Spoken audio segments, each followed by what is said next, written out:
हमने जो रिपोर्ट तैयार की है वो आपको दिखाना चाहेंगे कि किस तरह से जो अच्छी पेरेंटिंग होती है क्या होती है, कैसे आप बच्चों को समय देकर उन्हें समझ सकते हैं, उनकी साइकोलॉजी समझ सकते हैं, ये समझ सकते हैं कि किस तरह से वो बड़े हो रहे हैं। खासकर जो टीनेज होती है वो बहुत क्रूशियल मानी जाती है, क्योंकि उसी में जो बच्चे की असली साइकोलॉजी है वो कहीं ना कहीं निकल कर आती है।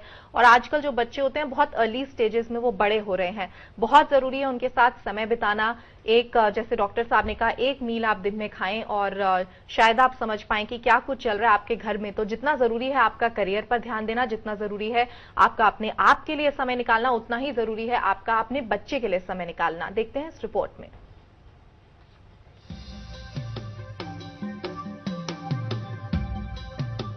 आज के व्यस्त जीवन में महानगरों में पेरेंट्स अपने बच्चों की देखभाल पर ध्यान नहीं दे पाते। पेरेंट्स के पास समय के अभाव और सब कुछ हासिल कर लेने की ललक के कारण बच्चों का बचपन खोता जा रहा है। सावधान, ये एक खतरनाक पहलू आजकल समाज के सामने आ रहा है। इसलिए पेरेंट्स को अपने बच्चों को अधिक समय और काउंसलिंग जैसी जिम्मेदारी भी उठानी चाहिए। केवल बच्चों को लग्जरी और उनके मन मुताबिक जेब खर्च देकर पेरेंट्स अपनी जिम्मेदारी से नहीं बच सकते। बहुत चीजें पैसे के साथ खरीदी जा सकती है, पर एक चीज पैसे के साथ नहीं खरीदी जा सकती, जो है टाइम। और जो बच्चे के साथ पेरेंट्स टाइम स्पेंड करते हैं उसका कोई वैल्यू नहीं है। कोई भी इसका पैरेलल नहीं है कि मतलब कि कोई एक्सपेंसिव घड़ी दे दी बच्चे को या कोई कार दे दी या मोटरसाइकिल दे दिया, वो सब इसके सामने कुछ नहीं। विशेषज्ञों की माने तो पेरेंट्स की व्यस्तता के कारण बच्चों में अकेलापन बढ़ता जा रहा है। ज्वाइंट फैमिली के समय में बच्चे दादी और चाचा चाची आदि में अपनी समस्या का समाधान खोज लेते थे, लेकिन न्यूक्लियर परिवार होने के कारण बच्चे अब कंप्यूटर और टीवी पर अधिक समय दे रहे हैं, जिसके कारण उनमें तनाव और कुंठा पनप रही है। आरुषि जैसे हत्याकांड का भी बच्चों पर विपरीत असर पड़ता है और वे अपनों से ही भय खाने लगते हैं। अब न्यूक्लियर फैमिलीज हो गई हैं, फैमिलीज छोटी हो गई, तो फैमिली पेरेंट्स की ज़्यादा रिस्पॉन्सिबिलिटी है कि बच्चे के साथ टाइम स्पेंड करें, ये पता करें कि बच्चे के इंटरेस्ट क्या हैं, उससे बातें करें, उसको एज फ्रेंड करें। उसके कोई अगर मन में डाउट्स हैं तो वो अपना एक फ्रेंड समझ के अपने माँ बाप को पूछ सकता है कि ये करना सही है, ये करना गलत है। बच्चों के अकेलेपन को दूर करने के लिए पेरेंट्स को उनके साथ अधिक समय गुजारने के साथ साथ उनके होमवर्क में भी हाथ बटाना चाहिए। बच्चों की जिज्ञासा को भी सावधानी से हल करने का प्रयत्न करना चाहिए, अन्यथा बचपन में ही कुंठा घर कर जाती है। आज के परिवेश में पेरेंट्स को अपने बच्चों के हर कदमों की जानकारी और उनकी गतिविधियों पर नजर रखना काफी जरूरी है। यही अच्छे पेरेंट्स की निशानी है। India news report. और इस वक्त हमारे साथ कॉलर वापस जुड़ गए हैं। असलम मौजूद हैं दिल्ली से। बहुत स्वागत है आपका, क्या जानना चाहते हैं? हाँ जी, नमस्कार जी नमस्कार। हाँ, मैं ये जानना चाह रहा हूँ कि जैसे मेरा बेटा है जी, तो उसको मैं हर चीज देता हूँ, मतलब जो चीज मांगता है वो अपने साथ रखता हूँ, उसको अकेला भी नहीं जाने देता हूँ। अभी मैं नैनीताल होके आया, अपने साथ ले गया उसको मैं।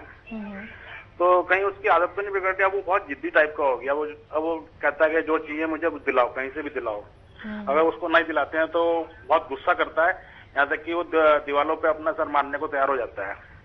तो कि मेरे ज्यादा लाड प्यार तो उसको नुकसान नहीं पहुंचाएगा? डॉक्टर साहब देखिए, हमको जो चीजें हम लोग बच्चों को देते हैं तो ये बहुत ज्यादा नहीं देनी चाहिए, कोई बिल्कुल हिसाब से देनी चाहिए, क्योंकि फिर उसकी एक आदत बन जाती है। उसको पता है कि अगर मैं जिद करूंगा तो मुझे ये चीज मिल जाएगी।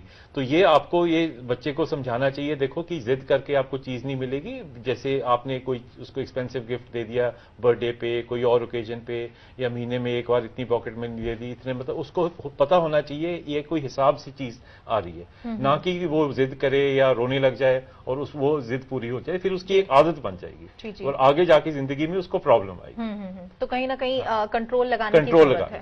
डॉक्टर साहब, इस बीच एक और कॉलर जुड़ गई हैं, सोनिया मौजूद है दिल्ली से। बहुत स्वागत है सोनिया, क्या जानना चाहती हैं?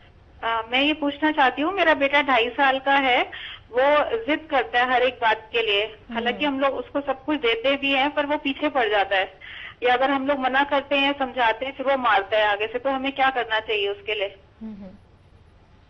देखिए, मैंने अभी बताया था कि जब बच्चा कुछ बहुत ज्यादा जिद कर रहा है, उसको नहीं, आप उसकी जिद की बात नहीं माननी चाहिए। तो उसको चीज देनी चाहिए और उस बच्चे को धीरे धीरे समझ में आ जाएगा कि सिर्फ रोने से या मारने से उसको चीज नहीं मिलेगी। और वो जब वो अच्छा बिहेव करता है, जैसे किसी दिन वो नहीं करता, तो उसको उस दिन बोलना चाहिए कि देखो आज तो आप बहुत अच्छे बच्चे रहे हो, आज तुमने बिल्कुल जिद नहीं की, और उस समय आपको कोई चीज लेके उसको देनी चाहिए, जिससे बच्चा समझ जाए कि अगर मैं अच्छा बिहेव करूंगा तभी मुझे कोई चीज मिल जाएगी। जी, तो कहीं ना कहीं अच्छी आदतें धीरे धीरे इनकलकेट करनी चाहिए, यानी कि अगर कुछ अच्छा काम बच्चा करता है पूरे दिन में, तो उसे आप प्राइज के तौर पर ये दे दें, ताकि वो इस बात को समझे कि अगर अच्छी चीज करेगा तो उसे कुछ मिलता है, अगर जिद करता है तो उसे नहीं मिल पाएगी। बिल्कुल ठीक है जी डॉक्टर साहब, इस बारे में आगे हम चर्चा करेंगे, लेकिन फिलहाल यहाँ वक्त तो चला है छोटे से ब्रेक पर जाने का। मिलते हैं इस ब्रेक के बाद। आपके भी कुछ सवाल हैं तो लगातार कॉल करते रहिए।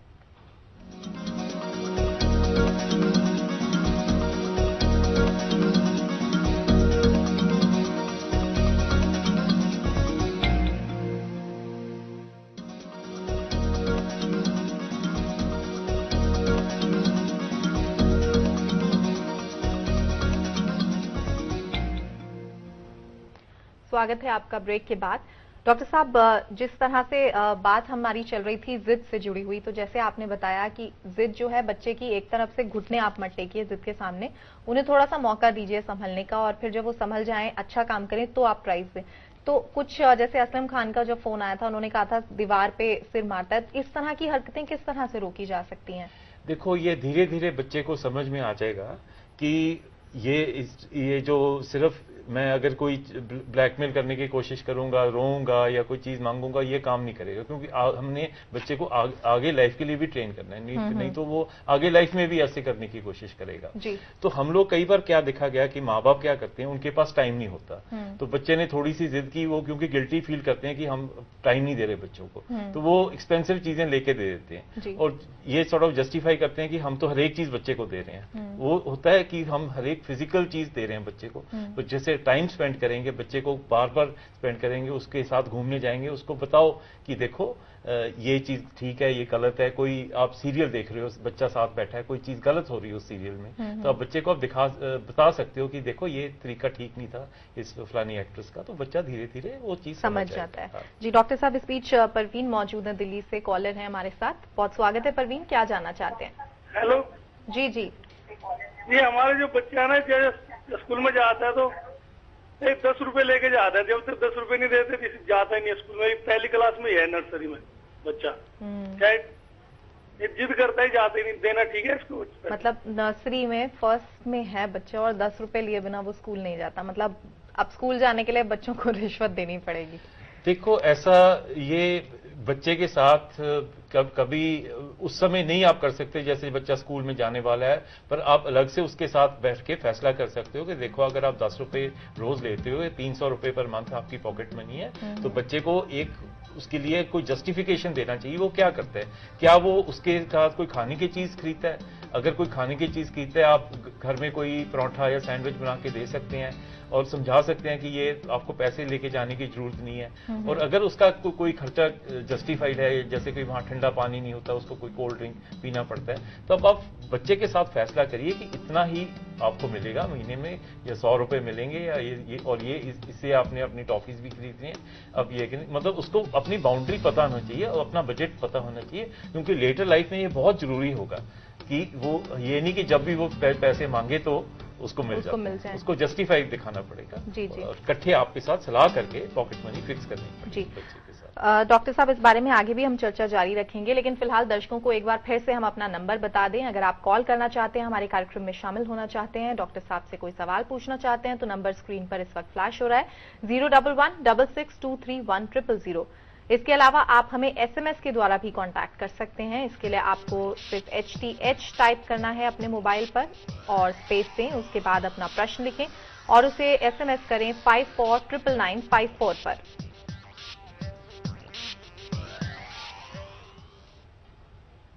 चर्चा चल रही है अच्छी परवरिश की, जो कि बेहद जरूरी है। हमने रिपोर्ट तैयार की है, आइए आपको दिखाते हैं इसमें कि किस तरह से अच्छी परवरिश आगे जो फ्यूचर है बच्चे का वो सेव कर सकती है।